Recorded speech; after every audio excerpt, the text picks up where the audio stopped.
Roslih kemudiannya cuba untuk melakukan tikaman kedua, namun telah dihalang oleh seorang pegawai polis. Ikuti kisah pejuang kemerdekaan yang dihukum mati oleh British ketika beliau berusia 17 tahun.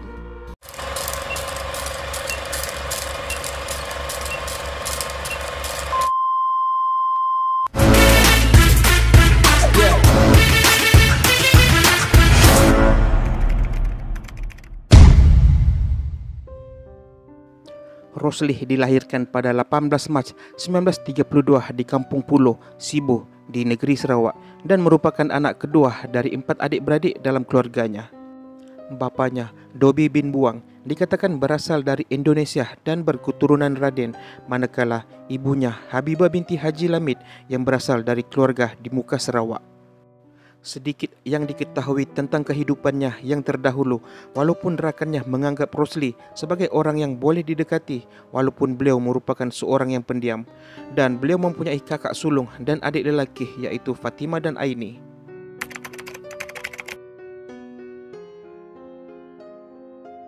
Roslih merupakan seorang yang suka berdikari, patuh kepada ibu bapa dan tidak suka menyusahkan orang lain. Beliau dididik sejak kecil agar mencintai agama dan mengamalkan ajaran Islam dalam kehidupannya. Roslih belajar mengaji daripada ayahnya sendiri dan didikan sebegini membentuk pribadi serta watak beliau ketika remaja. Beliau juga dikatakan seorang yang suka melontarkan senyuman dan peramah, dan Roslih sangat disenangi kerana amat menghormati orang lain. Roslih memulakan kerjaya sebagai seorang guru dan berhenti pada tahun 1947 untuk mengajar di Sekolah Rakyat Sibu. Sebelum itu, beliau bekerja di Jabatan Kerja Raya Sarawak dan juga Utusan Sarawak, dan Roslih dikenali sebagai seorang nasionalis dan juga seorang penyair. Menggunakan nama samaran Lidros, Roslih menerbitkan puisi kebangsaan yang bertajuk Panggilanmu Yang Suci yang diterbitkan di Utusan Sarawak pada 28 Februari 1948. Penggunaan nama samaran adalah berleluasa pada masa itu sejak pihak berkuasa kolonial British bersungguh-sungguh memantau apa-apa percubaan untuk menyebarkan kata-kata terhadap mereka. Beliau menyertai pergerakan pemuda Melayu Sibu di bawah kepimpinan Sirat Haji Yaman, dan Roslih menyertai Rukun 13 pada Ogos 1948, dan beliau diperkenalkan kepada organisasi oleh seorang sahabat lama yaitu Awang Ramli.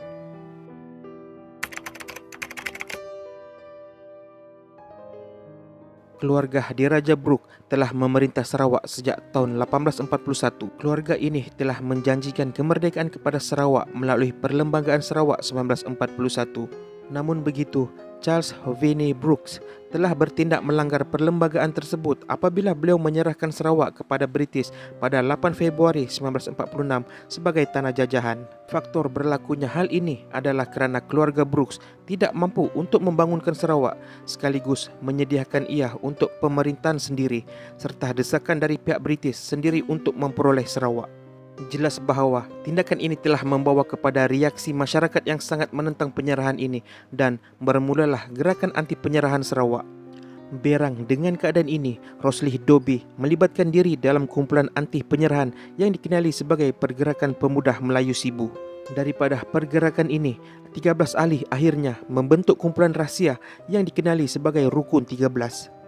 Mereka pada mulanya merancang untuk membunuh Gubernur British ketika itu, Charles Aden Clark, namun telah dipindahkan ke Ghana sebelum mereka sempat berbuat demikian.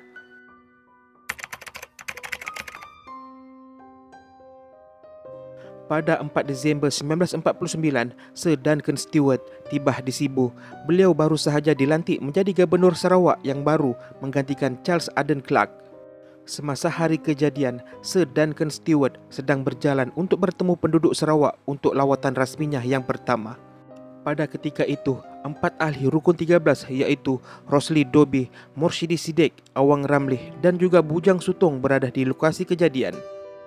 Menurut laporan, Morshidi Sidek telah mendekati Sir Duncan Stewart untuk mengambil gambar, dan semasa Sir Duncan sedang bergambar bersama Roslih Dobi, beliau telah bertindak menikam Sir Duncan Stewart dengan satu pisau yang beracun.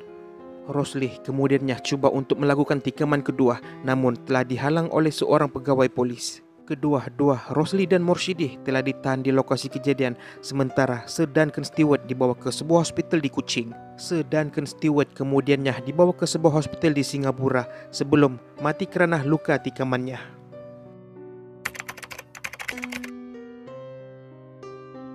Selepas penahanan Rosli Dobbie dan Morshidi Siddiq, pihak British telah menjalankan penyiasatan mengenai Rukun 13. Bujang Sutong dan Awang Ramli turut ditahan beberapa hari kemudian.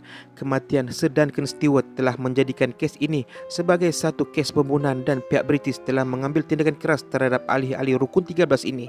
Walaupun Rosli Dobbie masih remaja semasa peristiwa tersebut, iaitu baru berusia 17 tahun, tetapi beliau tidak dibicarakan sebagai pesalah juvenil. Setelah perbicaraan, British telah menghukum kesemua ahli-ahli yang terlibat dengan pembunuhan Sir Duncan Stewart dengan hukuman gantung sampai mati.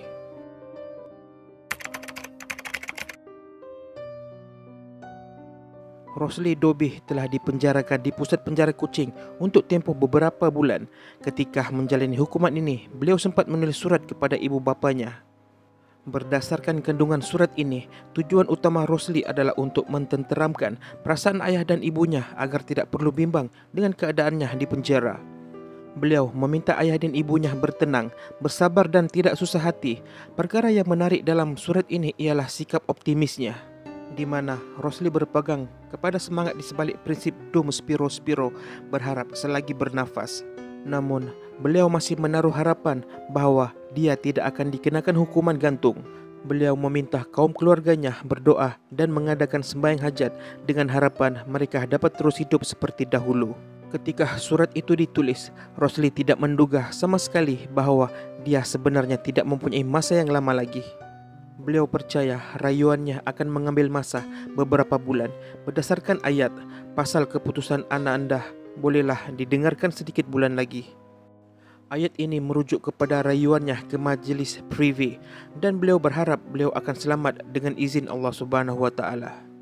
Di dalam surat tersebut, Rosli juga berpesan kepada adiknya Aini agar tidak punting sekolah dan agar Aini tidak mengikut jejak langkahnya, iaitu membunuh.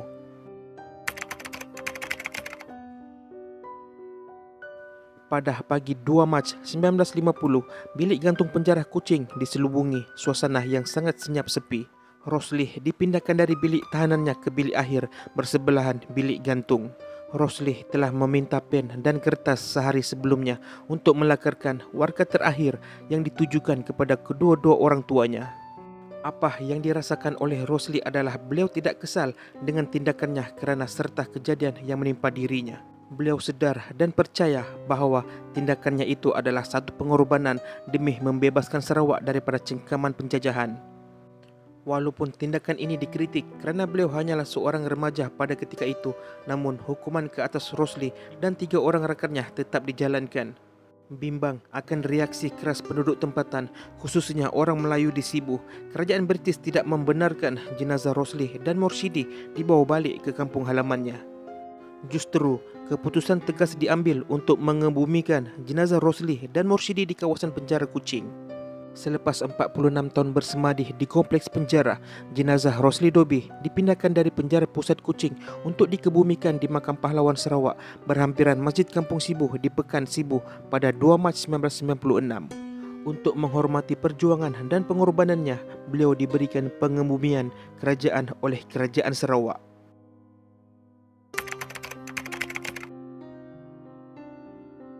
Sebuah sekolah di Sibu telah dinamakan sepenah nama beliau, iaitu Sekolah Menengah Kebangsaan Rosli Dobbie. Pada tahun 2009, sebuah siri mini yang merangkumi tempo dari beliau menyertai Rukun 13 sehingga hukuman mati beliau diterbitkan oleh studio penerbitan Malaysia KL Motion Picture yang bertajuk Warga Terakhir yang dibintangi oleh Bito Kushari sebagai Rosli.